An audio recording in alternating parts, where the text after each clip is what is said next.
Media మిత్రులకి అందరికి నమస్కారం. నిన్న ఎక్సైజ్ కమిషనర్ గారు, ఎక్సైజ్ సెక్రటరీ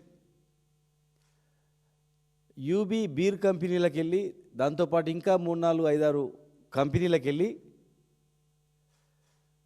బీరు ఎక్కువ తయారు చేయండి, ఎండాకాలం వస్తుంది, సమ్మర్లో ఎక్కువ బీరు తాగుతారు, మరి డిమాండ్ తగ్గట్ల బీరు ఉండాలి అని చెప్పి ఈ రాష్ట్రంలో అనుకుంటా ఒక సెక్రటరీ కమిషనర్ పోయి కంపెనీలకు వెళ్ళి బీరు బాగా తయారు చేయండి, ఎక్కువ స్టాక్ పెట్టండి అని చెప్పినటువంటిది